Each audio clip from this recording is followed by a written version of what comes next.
Bonjour à tous, aujourd'hui nous allons travailler les notions RE et RF. Commençons par RE, c'est-à-dire la rentabilité économique. En quelques mots, il faut imaginer que nos actionnaires, nos prêteurs, nous apportent des fonds, que ce soit du capital ou des emprunts. Avec ces fonds, nous allons réaliser notre objet social. J'insiste bien sur le mot objet social, tout simplement parce que RE s'intéresse aux résultats d'exploitation. Cela signifie que nous ne prendrons pas en compte les éléments financiers ou exceptionnels du compte de résultat.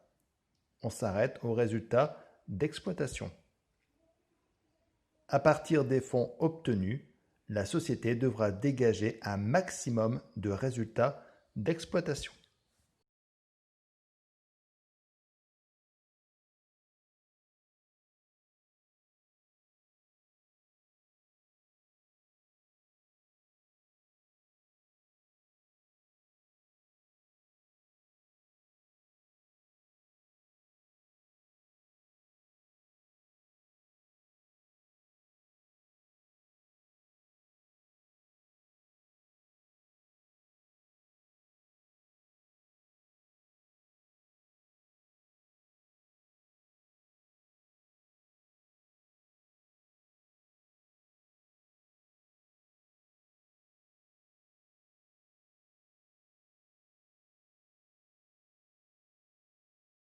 Voici la formule à appliquer. Mais attention car c'est une formule qui peut être modulable selon l'enseignant que vous avez. Moi je vous demande surtout de bien comprendre la logique. D'un côté, nous avons des capitaux qui ont été investis, que ce soit le capital apporté par les actionnaires ou les dettes financières, c'est-à-dire les emprunts auprès des banques. Ces capitaux investis doivent permettre de se constituer des IMO pour réaliser notre objet social. Ces capitaux doivent également nous permettre de financer le BFRE. Alors attention, si vous regardez sur Internet, certains auteurs, certains profs prennent le BFR. Alors c'est une question de logique. Moi, je préfère prendre le BFRE, tout simplement parce que je me dis que l'objet social de l'entreprise, ce n'est pas de faire du hors exploitation, uniquement de l'exploitation. Donc moi, personnellement, je ne prends pas le BFR, je prends le BFRE. Maintenant, si vous prenez le BFR dans le calcul, ce n'est pas forcément faux. Enfin, un résidu apparaît, c'est-à-dire la trésorerie. Donc forcément, les capitaux qui ont été investis ont permis trois choses: d'avoir des IMO, de payer notre BFRE et d'avoir un résidu, c'est-à-dire la trésorerie. Finalement, tout cet actif économique doit nous permettre de réaliser un résultat d'exploitation net, c'est-à-dire après IS. Alors attention, petit détail. Dans le calcul de l'actif économique figurent les immobilisations. Dans ces immobilisations, il ne faut pas prendre les IMO financières. Alors pour quelle raison? Tout simplement parce que l'objet social de l'entreprise n'est pas d'acheter des titres financiers et de les revendre quelques années plus tard. Le but, c'est bien d'avoir un actif économique, des IMO qui permettent de produire. Donc forcément, il faudrait ne pas tenir compte des IMO financières. Mais j'apporterai une exception. Si ces IMO financières permettent de rapporter régulièrement de l'argent à l'entreprise, dans ce cas-là, nous devons en tenir compte. Il faut les prendre en compte dans le calcul de l'actif économique. Mais cela engendre un autre problème, c'est que ces IMO financières vont nous rapporter des produits financiers ou éventuellement nous coûter des charges financières. Donc dans ce cas-là, dans le calcul du résultat d'exploitation, il faudra rajouter les produits financiers et les charges financières qui seront créées par ces IMO financières. Pour synthétiser, on peut donc dire que ces produits financiers issus d'immobilisation financière pour certaines sociétés peuvent être à l'origine d'une activité de placement régulier et donc devenir de la quasi-exploitation. Voici donc les deux formules complètes de RE telles que je les enseigne en DSCG. Pour vous, ce n'est peut-être pas la peine d'aller jusque-là et à la fin de l'explication, je vous montrerai les formules qui sont généralement données en DCG. Alors tout d'abord, la formule numéro 1, rentabilité économique brute. Brute ne signifie pas que cela arrive avant IS, tout simplement parce qu'au niveau des emprunts, il y a des retraitements que nous ne ferons pas. Nous verrons la rentabilité économique nette dans la formule numéro 2. Donc la formule, on a résultat opérationnel retraité, ça signifie en fait résultat d'exploitation, multiplié par 1 moins t, t étant le taux d'imposition, que l'on divise par les capitaux investis. À quoi correspond le résultat opérationnel retraité? Alors, il correspond en fait au résultat opérationnel, c'est-à-dire le résultat d'exploitation que vous trouvez dans le compte de résultat. Et éventuellement, on peut ajouter les produits financiers moins les charges financières, hors coût de l'endettement, c'est-à-dire hors les charges d'intérêt des emprunts, qui seraient relatifs en fait aux immobilisations financières, comme je viens de vous l'expliquer. Au niveau des capitaux investis, nous avons deux formules. La première, celle que nous avons étudiée précédemment, c'est-à-dire prendre les immobilisations nettes d'exploitation, c'est-à-dire sans les IMO financières. Je rajoute le besoin en fonds de roulement d'exploitation. Je rajoute le résidu de trésorerie, donc la trésorerie. Et éventuellement, je peux ajouter les IMO financières à la condition que ce ne soit pas une activité accessoire. Ensuite, généralement, vous verrez que dans mon cours, on avait vu qu'il fallait retirer le résultat net.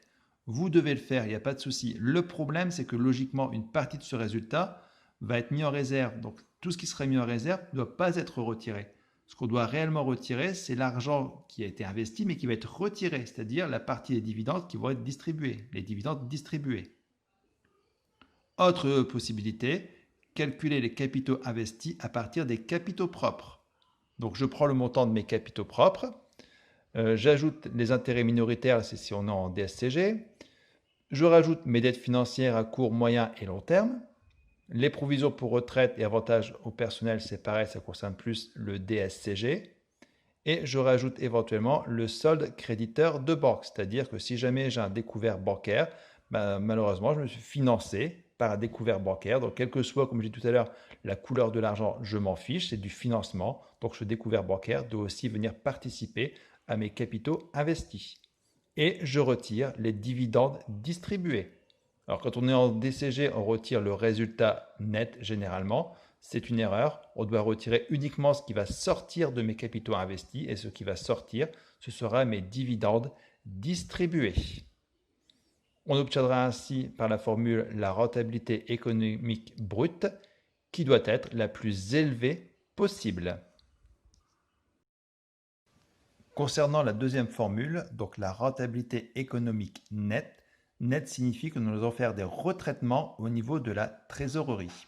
Donc la formule en revanche reste inchangée. On retrouve bien le résultat opérationnel retraité, donc le résultat d'exploitation, plus les produits et charges financières, donc tout ce qui est relatif aux immobilisations si les IMO financières sont une activité qui n'est pas accessoire, qui est une activité qui est pratiquement de l'exploitation.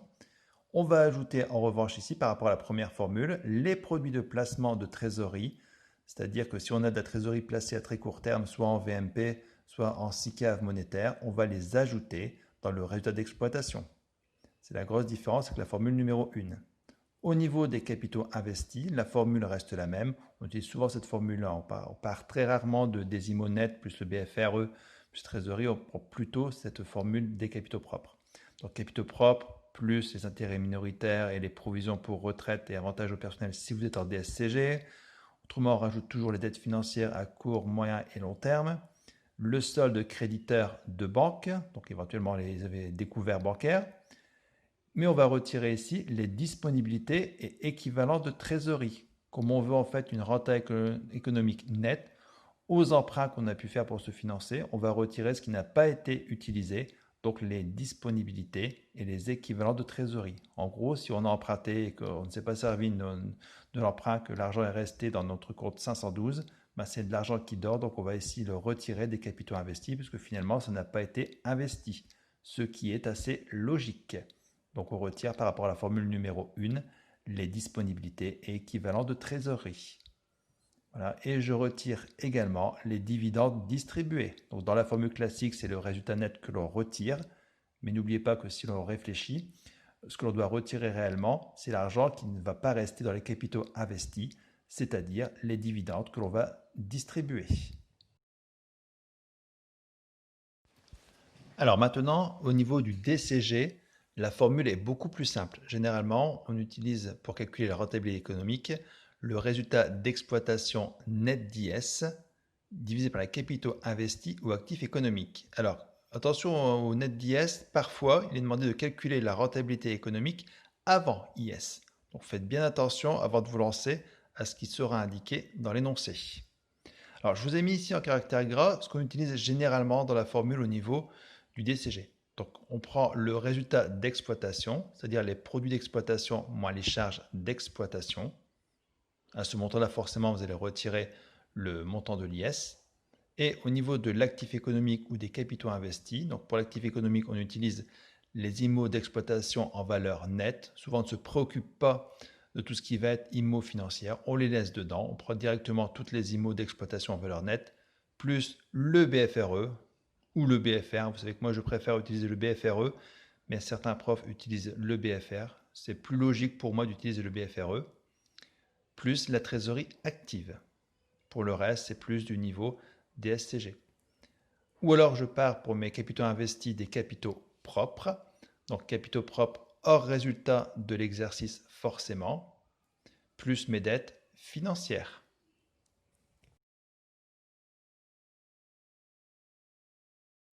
Alors dans la partie 4 du sujet, on vous demande de calculer la rentabilité économique pour les deux exercices sans nous occuper en fait des problèmes des immobilisations financières. Donc en fait, c'est un petit peu ce que vous risquez d'avoir au DCG, c'est-à-dire un cas qui est franchement assez simple, utiliser la formule classique. Donc je vous montre le corrigé. Voilà, donc je recopie un peu la question. Donc type DCG, je vais reprendre mon résultat opérationnel que vous trouvez à la page 8 de l'énoncé de la société Mélusine.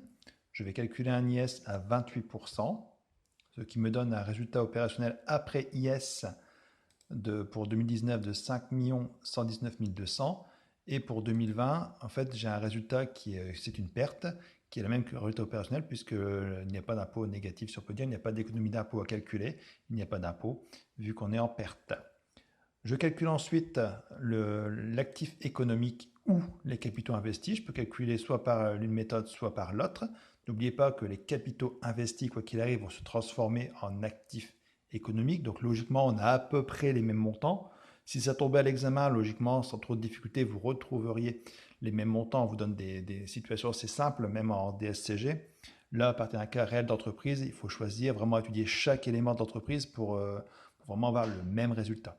Alors ici, par exemple, pour trouver l'actif économique, je suis parti des immobilisations nettes. Donc je prends le total des immobilisations, puisque c'est marqué dans l'énoncé qu'on ne s'occupe pas des problèmes des IMO financières, on prend l'ensemble des IMO. Voilà, donc vous retrouvez page 6 de l'énoncé, donc dans le bilan à l'actif, les montants des IMO en valeur nette. Je rajoute le BFRE, on l'avait déjà calculé pour le bilan fonctionnel et pour le calcul du fonds de roulement, du besoin en fonds de roulement dans une partie précédente de ce sujet. Donc vous l'avez page 38 dans le corrigé. La trésorerie nette, c'est la même chose. Et je retire le résultat net de l'exercice. Donc c'était 0 pour l'année 2020 et on a 4 810 000 pour l'année 2019. On trouve ainsi l'actif économique pour 2020 et 2019. Je peux aussi partir des capitaux investis. Donc les capitaux propres que vous trouvez page 7, l'ensemble des dettes financières, d'accord, puisqu'on peut se financer par capitaux propres ou par dettes financières, donc les emprunts obligataires et les emprunts auprès des établissements de crédit, donc que vous trouvez page 7, et je retire également le résultat de l'exercice. Donc vous voyez, on trouve approximativement les mêmes montants. Après, il faudrait étudier pourquoi on n'a pas exactement le même. Alors il y a des raisons. Vous voyez, par exemple, là je prends le BFRE. Or, vous pensez bien que les capitaux investis ont aussi permis de financer du BFR. Donc il faudrait tenir compte du BFR. Dans mon BFRE, j'ai des ENE par exemple, et ces ENE, je ne les ai pas utilisés dans les capitaux propres, ni dans les dettes financières. Elles n'ont pas été mises ici dans le calcul des capitaux investis. Donc c'est pour ça qu'il y a des légères différences. Mais vous voyez, quand on calcule RE, que ce soit à partir de la méthode de l'actif économique ou des capitaux investis, on trouve sensiblement les mêmes montants. Donc, par exemple, pour trouver 7,21%, j'ai fait 5 119 200 divisé par 70 956 000. Pareil ici pour 7,30, j'ai fait 5 119 200 divisé par 70 millions, 110 000 là. D'accord? Donc ici, on a une renta économique qui est de environ 7%, une moyenne de 7,25%, on va dire, ce qui n'est pas trop mal, c'est pas trop mauvais. Par contre, ça c'est pour l'année 2020. Là, vous voyez qu'on n'a pas de renta économique. On trouve un chiffre qui est égal à 0. Pour mettre une renta économique négative, c'est pas possible. Mais vous voyez, l'entreprise en 2020 a perdu de sa rentabilité. Alors, on avait une autre demande de calcul. On nous demandait cette fois-ci de faire à peu près les mêmes calculs, mais en considérant que les IMO financières sont quasiment de l'exploitation. Donc ici, je fais des retraitements, mais ces retraitements-là sont généralement demandés au DSCG, pas au DCG. Mais je vais quand même vous expliquer, vous sommes bien clair dans votre tête. Donc je reprends mon résultat opérationnel, comme on l'avait fait précédemment, mais cette fois-ci, je vais m'occuper des produits financiers. Alors les produits financiers, vous les trouvez dans le compte de résultat. Alors je vais essayer de vous les retrouver. Dans le compte de résultat, voilà. Donc c'est à la page 8 de l'énoncé. Et vous avez ici les opérations relevant du financier. Donc dans les produits, on retrouve bien ici produits de participation 5 000 pour 2020 et 1 200 000 pour l'année 2019. Alors ces montants-là, je vais les reprendre, ce que j'ai fait dans mon tableau, on verra après. Par contre, en dessous, les autres produits, je ne les prends pas parce que ça n'a pas de lien direct avec mes IMO financières. Vous voyez, les reprises sur provision et transfert de charges, les différences positives de change, à la rigueur, ça pourrait peut-être avoir un lien, mais on ne m'a pas donné d'indication, donc je ne vais pas les prendre en compte. Donc ces montants-là, je ne les prends pas en considération. Ensuite, les produits sur cession de valeur mobilière de placement, ça concerne plutôt des OPCVM, en fait, des SICAV monétaires. Donc c'est plutôt des équivalents de trésorerie qui ont dû être rattachés à ma trésorerie. Donc ça n'a pas de rapport avec mes IMO financières, mes comptes 2. Donc tout ça, je ne prends pas en compte. Je vais uniquement m'occuper de ces montants-là. Je pourrais aussi regarder dans mes charges financières. Donc les dotations, ça n'entre pas en jeu. Les intérêts et charges assimilées, ça doit correspondre aux emprunts. Donc je ne touche pas à ça. Les différences négatives de change, c'est pareil, je n'ai pas d'infos, je ne les prends pas. Et les charges nettes sur cession de VMP, c'est des équivalents de trésorerie. Donc ici, dans les charges financières, je ne prends absolument rien. Donc je prendrai seulement les produits des...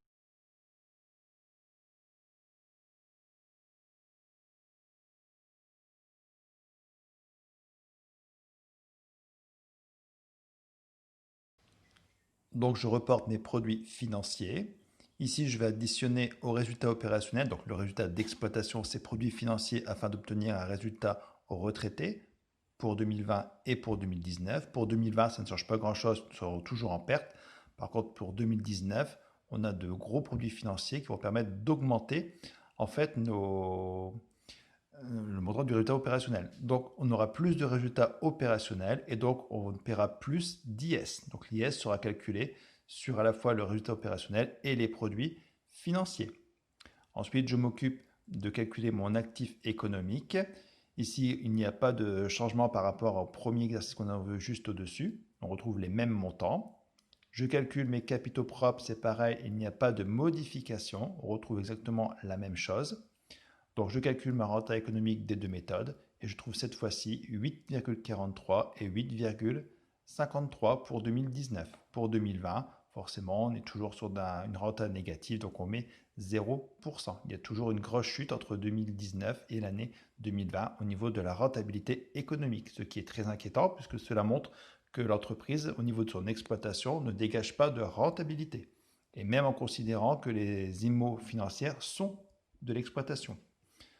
Voilà. Donc on passe maintenant à une autre question, donc la question 2, qui nous demandait cette fois-ci dans le sens inverse, c'est-à-dire de considérer justement que ces IMO financières ne sont plus considérées comme de l'exploitation, qu'elles n'entrent pas dans l'objet social de la société. Alors à la base, je suis d'accord, elles n'entrent pas dans l'objet social, mais comme c'était assez récurrent qu'elles rapportent des bénéfices à l'entreprise, on les avait considérées dans l'exercice juste au-dessus comme faisant partie de l'objet social.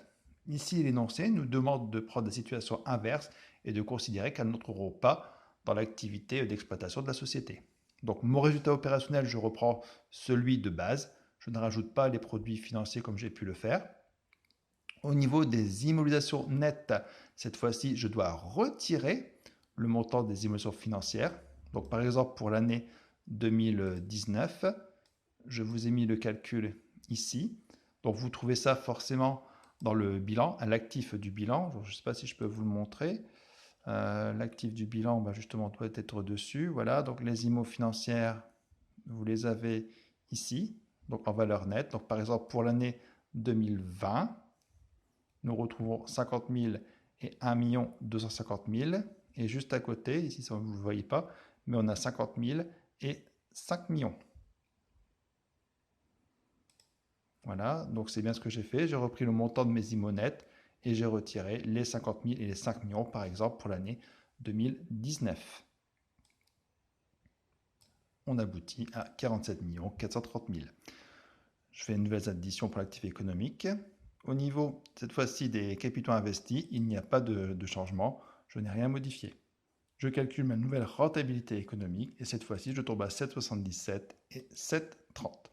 Vous voyez, on trouve quand même moins que la situation précédente. Donc, lorsque les IMO financières ne participent pas à l'activité de l'entreprise pour la société Mélusine, elle perd en rentabilité économique.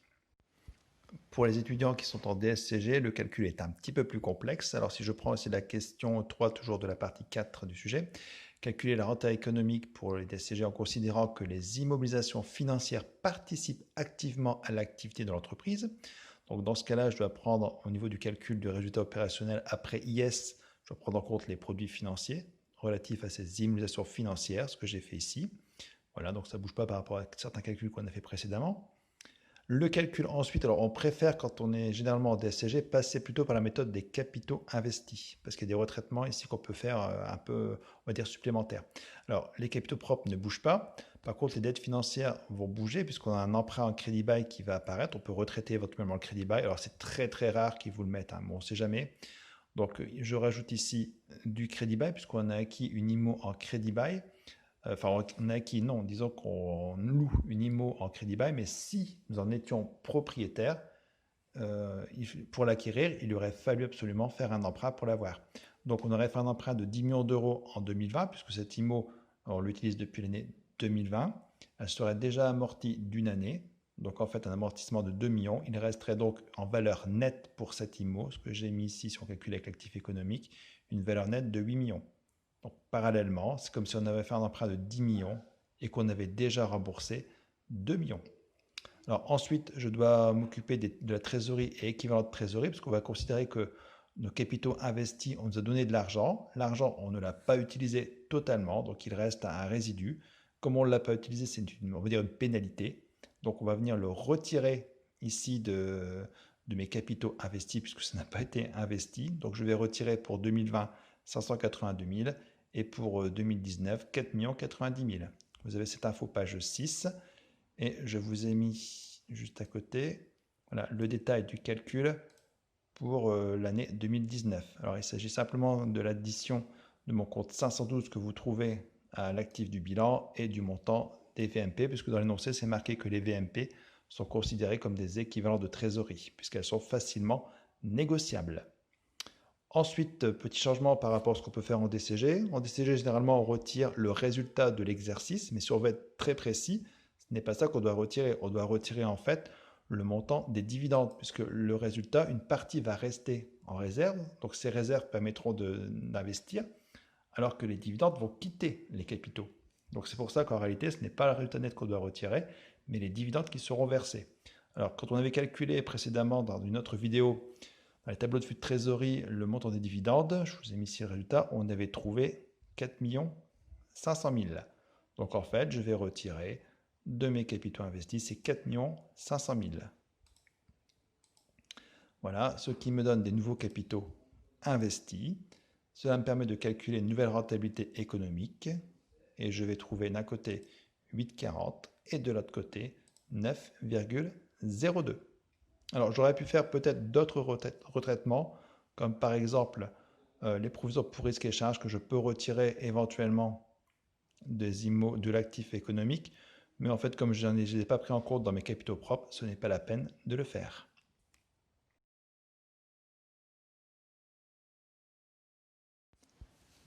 Intéressons-nous maintenant à la rentabilité financière. Cette rentabilité intéresse avant tout les actionnaires. Ils souhaitent que le financement par emprunt vienne améliorer la rentabilité de l'entreprise et ainsi augmenter la valeur de leur apport. C'est ce qu'on appelle l'effet de levier du crédit. Une entreprise qui se développe grâce à l'emprunt va pouvoir dégager un surplus de richesse dont les actionnaires vont bénéficier. Et l'effet sera d'autant plus fort que le capital sera resté relativement modeste dans l'entreprise. Il est surtout intéressant de se développer grâce à l'emprunt lorsque les taux d'intérêt sont faibles, comme c'est le cas actuellement. Encore faut-il que les banques prêtent.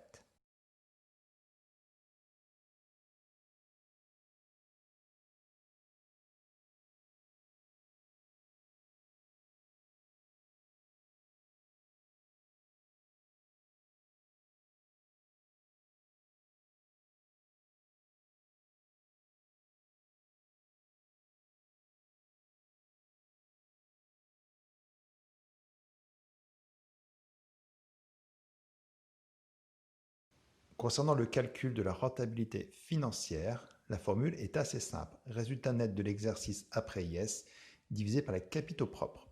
Deux petits bémols. Tout d'abord, le résultat net de l'exercice.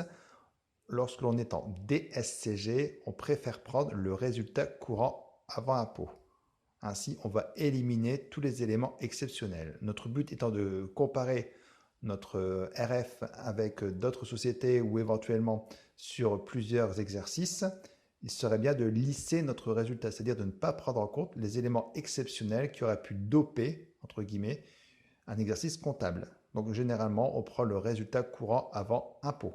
Toutefois, lorsque l'on est en DCG, on ne s'embête pas avec ces préoccupations, on prend le résultat net de l'exercice.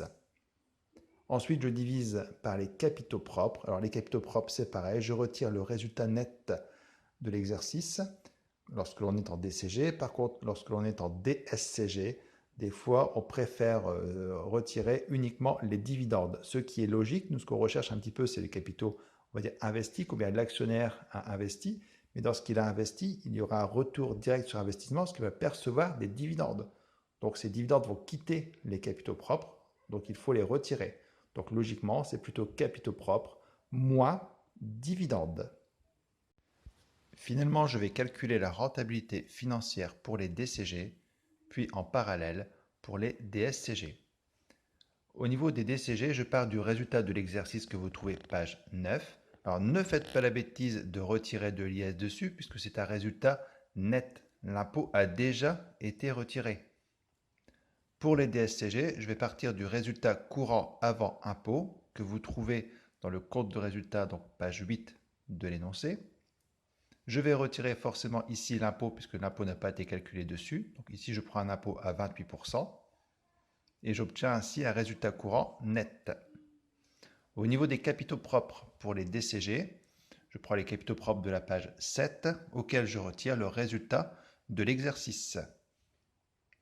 Pour les DSCG, je fais la même chose, à la différence près que je ne vais pas retirer le résultat de l'exercice, mais les dividendes versés. Je suis dans une logique, on va dire comptable, où en fait je sais très bien que dans le résultat d'exercice, une partie va rester en capitaux propres, donc je n'ai aucune raison de le retirer. Je retire uniquement ce qui va quitter les capitaux propres, c'est-à-dire les dividendes. Finalement, je calcule ma rentabilité financière, c'est-à-dire le résultat de l'exercice divisé par les capitaux propres retraités. Pour les DCG, je trouve 12,53 et pour les DSCG, je trouve 7,82. Je peux donc conclure que ici, du côté des DCG, il y a un effet de levier, puisque tout simplement, vous avez RF qui est supérieur à RE, voilà. Et pour les DSCG, vous avez un effet de massue, tout simplement parce que RE est supérieur à RF. Donc vous voyez, ça dépend vraiment des éléments de départ. Si je pars du résultat d'exercice, du résultat courant avant impôt, ça dépend de la distribution de dividendes. Il y a plein de choses, vous voyez, qui font que le calcul que vous obtenir va être différent. D'où l'importance de bien fixer dès le départ les éléments de départ et de chaque année de prendre les mêmes éléments pour pouvoir comparer dans le temps. Et savoir aussi comment les entreprises du secteur calculent RE et RF.